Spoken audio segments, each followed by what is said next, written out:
नमस्कार मैत्रिणींनो, तुम्हा सर्वांना कोजागिरी पौर्णिमेनिमित्त हार्दिक शुभेच्छा।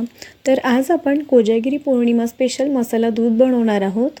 तर सर्वप्रथम मसाला दूध बनवण्यासाठी आपण 1 लिटर दूध वापरणार आहोत। तसेच मसाला दुधाचा मसाला बनवण्यासाठी इथे काजू, बदाम आणि पिस्ता हे ड्रायफ्रूट्स मी वापरते आहे। या ड्रायफ्रूट्सची आपल्याला मिक्सरमध्ये अगदी छान अशी बारीक पावडर बनवून घ्यायची आहे।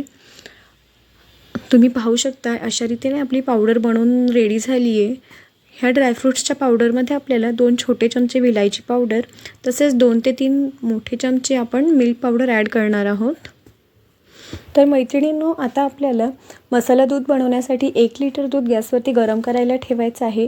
लो टू मीडियम फ्लेमवरती आपल्याला दूध सतत चमच्याने ढवळत राहायचं आहे, जेणेकरून दूध उतूही जाणार नाही तसेच पातेल्याला खालीही लागणार नाही। तुम्ही पाहू शकता थोड्या वेळानंतर दुधाची क्वांटिटी थोडी कमी झालेली आहे, म्हणजेच आपलं दूध आळायला लागले। तर ह्या स्टेजला आपल्याला 3 ते 4 मोठे चमचे दूध मसाला आपल्याला यामध्ये ॲड करायचा आहे।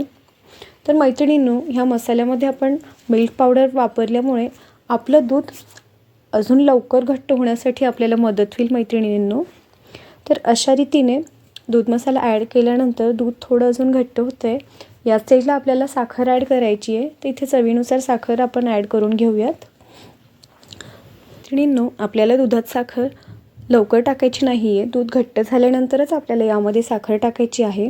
सुरुवातीलाच आपण साखर टाकली तर दूध घट्ट होण्याची प्रक्रिया मंदावते मैत्रिणींनो।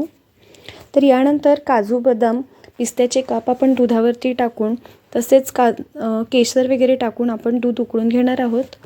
अशा रीतीने आपले मसाला दूध रेडी झालेलं आहे मैत्रिणींनो। अगदी चंद्राच्या प्रकाशामध्ये तुम्ही दूध ठेवून दुधाचा आस्वाद अगदी छान असा घेऊ शकता। धन्यवाद मैत्रिणींनो। Thanks for watching. Like, share and subscribe.